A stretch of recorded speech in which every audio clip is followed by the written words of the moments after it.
Trying our best to get set up for what we have never experienced before. We've got fenders on both sides. We got a extra floater fender up here and a floater fender back in the cockpit. And our understanding is they're laid lines, so one of us is going to jump in the water and swim ashore to get the laid line and hand it to somebody up on the boat who will walk it forward down the foredeck here and secure it on our cleat.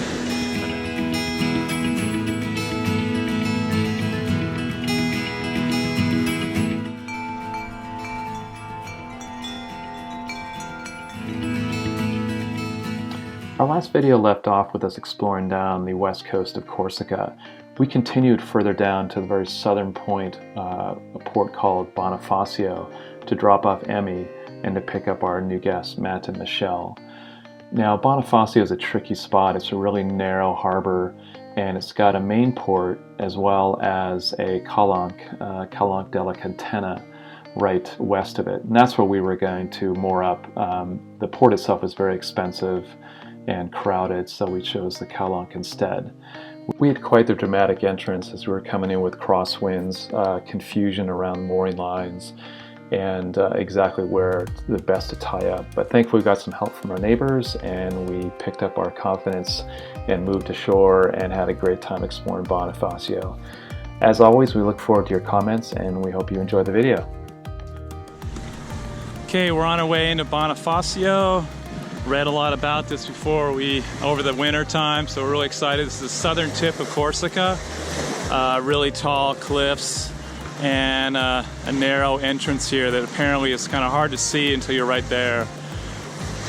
But we're going in, and there's a marina right in the end of the entrance, and then there's a Calanque right before that. We're going to go into that and pick up mooring and then tie stern to a wall. So we'll see how that goes. This is the whole Bonifacio Straits, and over there is Sardinia. So this is notorious for really windy weather, especially when there's a mistral coming off of France. This whole area can get really pretty rough. It's relatively mild. It's like 12 to 15 knots of wind today, so that's good news, and hopefully it won't be blowing too much. You can see some mass right through the entrance there. I think that's where we're going to be.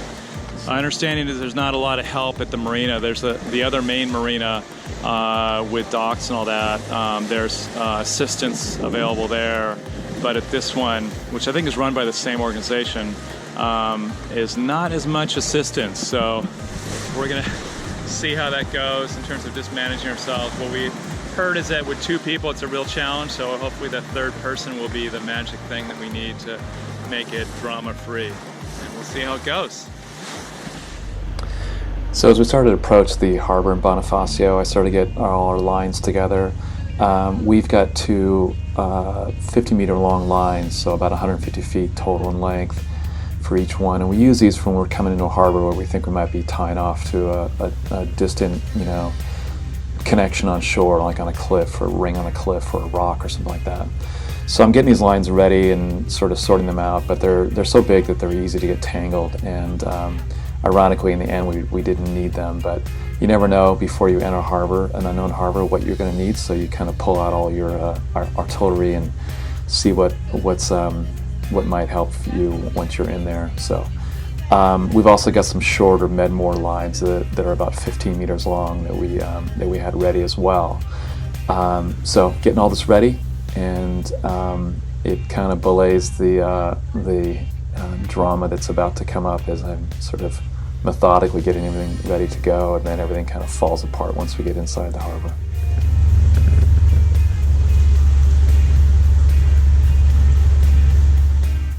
So the next step was I'm getting prepared to go overboard once we're in the harbor to take a stern line ashore and bring it back to the boat. We weren't quite sure what was necessary, but we thought that given the limited people we had on board, we would need to have somebody swim ashore.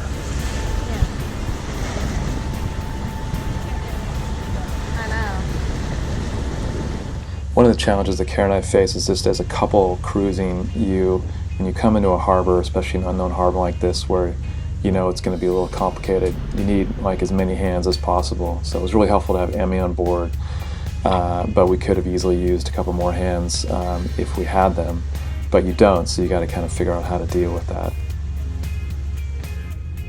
So at this point we're slowing down and we're approaching the Kelong della Catena, which is the small little Kelong before you get to the larger marina in Bonifacio. So we were trying to avoid the expense of the large marina where all these super yachts come into, and the prices are accordingly exceptionally large. So this Kelong, you still have to pay to moor there, but it's not quite as much of a rip-off as it is in the main harbor. So that's the whole reason why we're dealing with all these lines and trying to figure out where to moor. I've seen people use spools, which work well. We don't really have a great place to mount one yet on the boat, but those work really well for long lines going off your stern. One of the things that Karen and I try to avoid when we're coming out of anchorage or mooring areas to avoid kind of getting into a rush, sort of a self-induced rush. You get in there and you kind of want to get settled. And this time, trying to square away all this rat's nest actually gave Karen a little bit more time to get acclimated. But it's hard to it's hard to slow yourself down when you're coming in, but it's really necessary because you want to assess things. You want to take a look at things you may not notice initially when you first came in. And this was especially important in this harbor because there was a lot of boats moving around, and this Kelong that, you know, had no docks to climb off on, and seemingly had to swim ashore to deal with your lines, to get the tailed lines from ashore back to your boat. So it's really helpful if you can to try to consciously get yourself to slow down and you know, maybe take some loops around the harbor and get acclimated and kind of get your mind in the right set for what's going to come up next. Sure. Yeah. Yeah.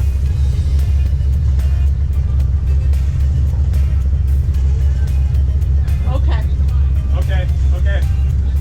So we had a nice couple, Belgian couple on a boat next to us that was offering to help go to shore to get the tailed line and bring it to us.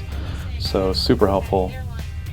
So this is the unique thing about this harbor. They have one tailed line that comes from the shore to a mooring, and you're supposed to tie that line both to your stern and then take the slack and walk it forward and tie it to your bow as well. And that was the confusing part when we came in. As well as grab the lay line, because otherwise we're gonna swing our stern right in. But I think what he's saying is you pull it up, you put it on your stern, then you grab the other side and you keep pulling it. Yeah. And you got it to the bow. Yeah. Yep. So our newfound friends from Belgium hand us the line that comes from shore. And this is where things started to go awry because we were taking so long to try to figure out where to tie the lines, and the wind was blowing our bow over to their boat.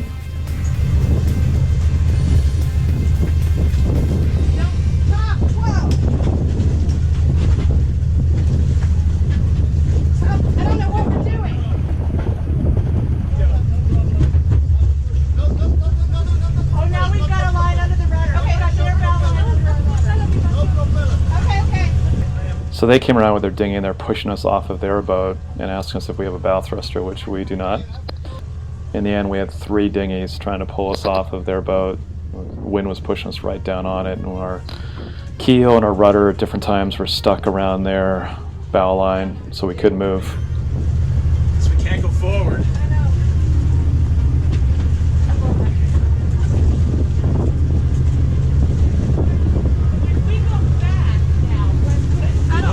Yeah, we can lay against the side of them. Okay. Yeah. Reverse. No, I can't. I don't know where the thing is. Go reverse.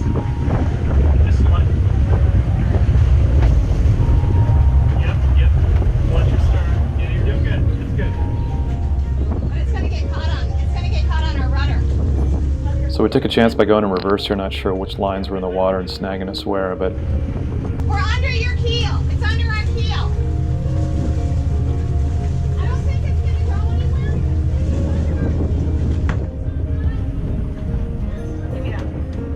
again, having a variety of lines ready to go is important.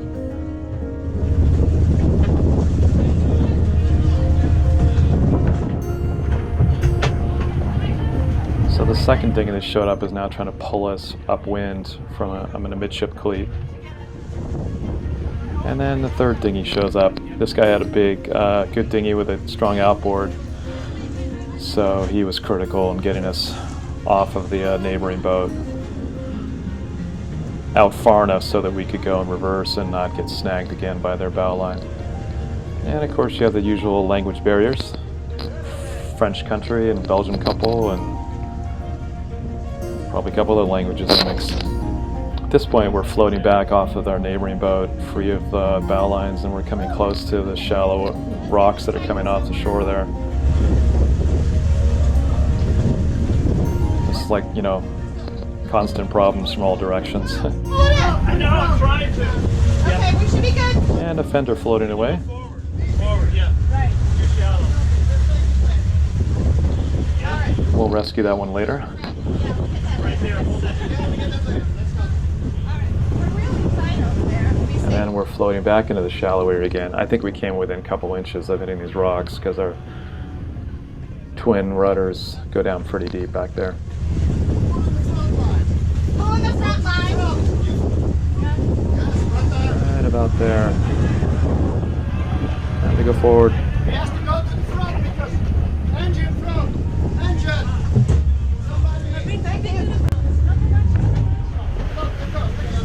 Thankfully, they came aboard. The wife came aboard from the neighboring boat and gave us a hand too. So after we got settled, several other boats came in the harbor, and immediately we went out to help them because this is some of the place that you really need not only extra hands on a boat, but you need people in dinghies going ashore and pushing your boat off of other boats. So we tried to return the favor.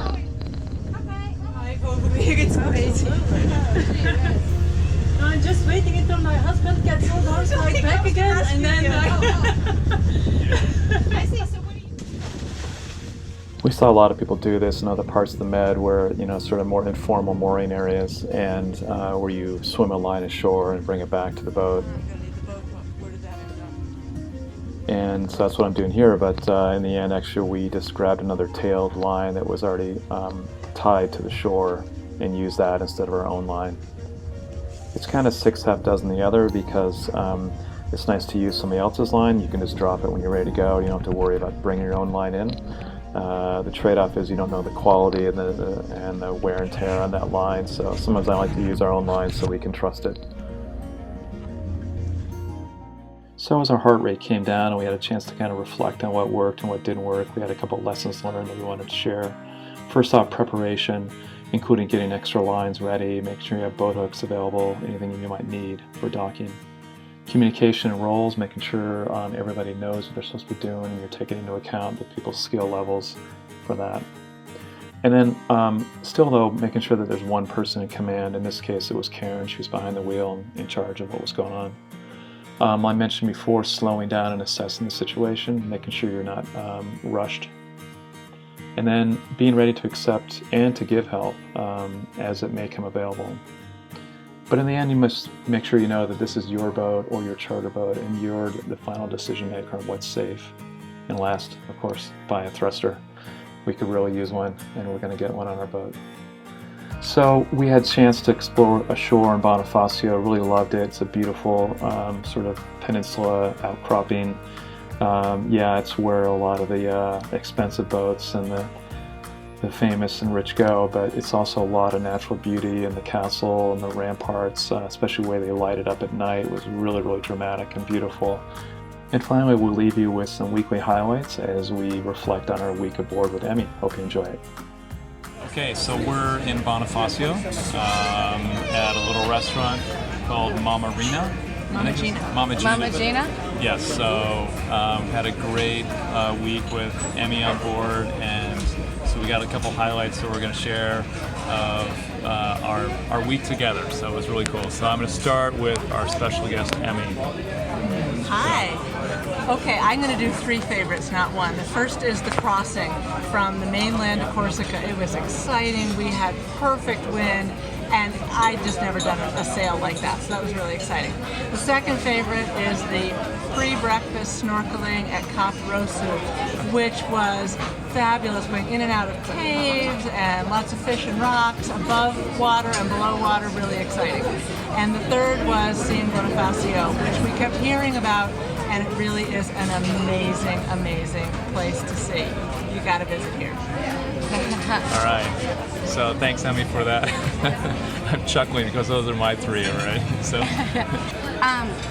yeah, I definitely love the morning snorkel. The Capabrusa was one of my favorite as well, and we'll definitely show you some videos of that. It was really cool. We took our GoPro with us and took it underwater.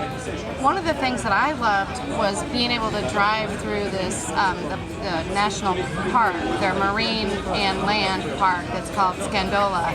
And after we drove through Scandola, just drove by these beautiful rock structures all over the place. We anchored for lunch and had a really nice snorkel. I'll get the name of the cove because I'm forgetting the name of the cove, but I'll put it in the credits of the video. That was really, I think, one of my favorite snorkels was just through that cove. Yeah. All right. That's it. Okay, so my three. So definitely the crossing was a lot of fun. Even though we've done stuff like that before, you never know how it's going to go or what's going to go good and what's going to go wrong, but we had fabulous winds. The boat performed really well. It was good to have Hemi on board to help with extra watch help, and just exciting to kind of do an overnight sail, so that was great. And again, my thing as well was snorkeling through the caves at Capabruso and just the amazing cliffs that were there. The sort of reddish brown color to those was really dramatic, and they're so tall. And then, here in Bonifacio, we walked around today around the fortifications, the ramparts, and cobblestone streets, all the boats in the harbor. It's just a really beautiful spot with all the little twists and turns coming in and all the little curves to the cliffside. So, great spot here. We're so happy, Emmy, that you joined us, and look forward to having you on board again. Big help, and it's a lot of fun to have you with us. So.